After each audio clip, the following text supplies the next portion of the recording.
Everyone, welcome back. So ఈరోజైతే hook కాజా ఎలా కుట్టాలో చూపిస్తాను.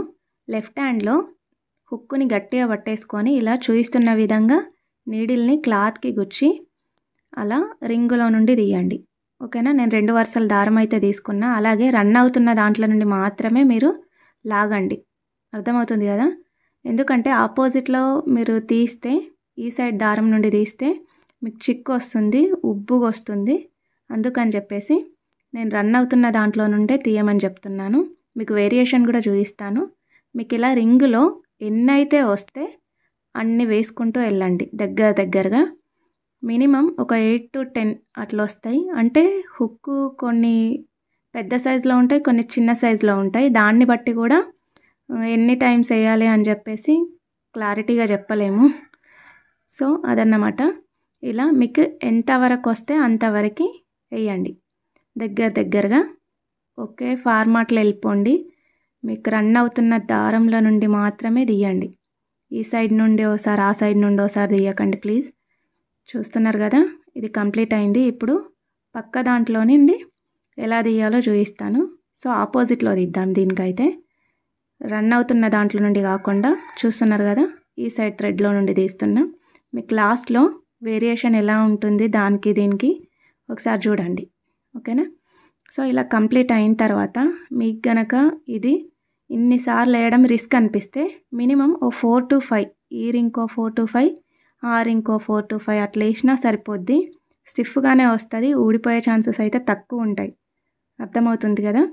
అందుకని చెప్పేసి నిదానంగా వేయండి. ఒక్కసారి వేయంగానే ఏది కూడా రాదు. ప్రాక్టీస్ ఎంత మీరు చేస్తే అంత పర్ఫెక్ట్గా వస్తుంది. సో ఇలా మొత్తం కంప్లీట్ అయిన తర్వాత మీరు ఒకసారి పైనకి వెళ్ళండి. పైన హ్యాంగర్ ఉంది కదా, ఈ హ్యాంగర్కి ఎలా కుట్టాలో చూపిస్తాను. లెఫ్ట్ హ్యాండ్లోనే మీరు హుక్ని గట్టిగా పట్టేసుకొని థ్రెడ్ని పైన కనేసి స్ట్రెయిట్గా మీరు ఆ హ్యాంగర్కి ఒక్కసారి రౌండ్గా చుట్టేసేయండి. లోపల నుండి రావాలి థ్రెడ్, లోపల నుండి వచ్చేసి టైట్గా పట్టేసుకోండి లెఫ్ట్ హ్యాండ్లో థ్రెడ్ని. తర్వాత ఇలా హ్యాంగర్ వెనకాల నుండి అలా నేను చూపిస్తున్న విధంగా దాని కిందనే రావాలి, అట్లా టైట్గా ఒక నాట్ అనేది వేసేయండి. సో అలా కంప్లీట్ అయిన తర్వాత ఈ హ్యాంగర్కి చుడుతున్నాను చూడండి, మినిమం 8 to 10 టైమ్స్ అలా చుట్టేయండి. టైట్గా చుట్టండి. మీరు వేసుకునేది ప్రతిదీ కూడా టైట్గా లాగండి. అలా మళ్ళీ 10 times 8 times అట్లా చుట్టిన తర్వాత దాన్ని సేమ్ ముందు చెప్పిన విధంగానే అలా టైట్గా నాటేసేయండి. ఇప్పుడు ఒకసారి నాటేస్తే సరిపోద్ది. ఇంకా మీరు ఎంత లాగినాను కూడా వెళ్ళదు. లాగమన్నాను కదా అని చెప్పేసి దారం దిగేలా లాగకండి ప్లీజ్. సో ఇలా కంప్లీట్ అయిన తర్వాత నాటేసేసుకోండి. నాటేసుకున్న తర్వాత ఒకసారి చూడండి టైట్గా వచ్చిందా లేదా అని ఒకసారి లాగి చూడండి. సరేనా? మీరు థ్రెడ్ తీసుకునేప్పుడు చిన్నగా తీసుకోండి. మీరు 2 వరుసలైనా తీసుకోండి, 4 వరుసలైనా తీసుకోండి, అని చిన్నగా తీసుకోండి. సో ఇప్పుడు కంప్లీట్ అయింది కదా, ఇప్పుడు కాజా ఎలా కుట్టాలో చూపిస్తాను. కింది నుండి తీసుకోండి ఫస్ట్ థ్రెడ్. దీనికి ఆపోజిట్లో మినిమం ఒక 1/2 ఇంచ్ లెంత్లో తీసుకోండి. 1/2 ఇంచ్ కాదు, 1/2 ఇంచు, అంటే 1/2 ఇంచులో సగం. సో అలా 1/2 ఇంచులో లెంత్లో తీసుకున్న తర్వాత ఆపోజిట్లో ఇట్లా స్టిచ్ అనేది వేసుకోండి. చూపిస్తున్నాను కదా, కిందికి పైకి కాకుండా జస్ట్ అక్కడిదక్కడనే క్లాత్కి ఆపోజిట్లో అట్లా గుచ్చిండ్రు అనుకోండి, అటు ఇటు వచ్చేస్తుంది ఇంకా దారం. అట్లా మినిమం ఓ 4 to 5 టైమ్స్ అట్లా వేయండి. 3 to 4, ఓకేనా?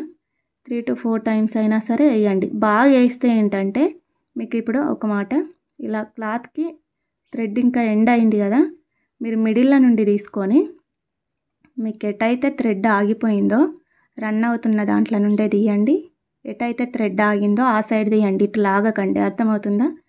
సో ఎండ్ వరకు కూడా మీకు ఎంతవరకు ఉంటే అంతవరకు ఇలా కుట్టేసుకుంటూ రండి. సో ఇలా మొత్తం కుట్టడం అయిపోయిన తర్వాత మీకు విషయం చెప్పాలి. మీరు ఎమ్మింగ్ చేసేప్పుడు ఎమ్మింగ్ నీడిల్ మాత్రమే యూస్ చేయండి. పెద్ద నీడిల్స్ యూస్ చేస్తే హోల్స్ పెద్ద వస్తాయి, సరిగ్గా రాదు మీకు నీడిల్ ఎంత చిన్నగా సన్నగా ఉంటే అంత పర్ఫెక్ట్గా వస్తాయి. ఒకసారి గుర్తుపెట్టుకోండి. ఇలా మొత్తం లాస్ట్ వరకు, చివరి వరకు కూడా అదే ఫార్మాట్లో వెళ్ళిపోండి. ఇలా కంప్లీట్ అయిన తర్వాత థ్రెడ్ని మొత్తం అటు చివరికి లాక్కుంటానండి ఒక విషయం. ఎందుకంటే మీరు డైరెక్ట్ వేసేసారనుకోండి, ఒక 2-3 వేసేసరికి నిండిపోతుంది, కానీ అది అట్లా రాదు అది కరెక్ట్గా. అందుకే అట్లా లాక్కుంటూ వేసారనుకోండి నీట్గా వస్తుంది, 1 by 1 అట్లా నీట్గా వస్తుంది. అలా కంప్లీట్ అయిన తర్వాత నీడిల్ని కిందికి అనేసి నాటేసేయండి. ఇప్పుడు హుక్ మనం ఆపోజిట్లో ఒకటి అదే రన్ అవుతున్న దాంట్లో నుండి అట్లా తీసుకున్నాం కదా, మీకు వేరియేషన్ చూపిస్తానన్నాను కదా. సో ఇప్పుడు చూడండి వేరియేషన్ ఎలా వచ్చిందో. నచ్చితే లైక్ చేయండి, షేర్ చేయండి. మీకు ఏదైనా డౌట్ ఉంటే మాత్రం కామెంట్లో కంపల్సరీ మీ డౌట్స్ అయితే క్లారిఫై చేస్తాను. థ్యాంక్స్ ఫర్ వాచింగ్ అండి. Thank you so much.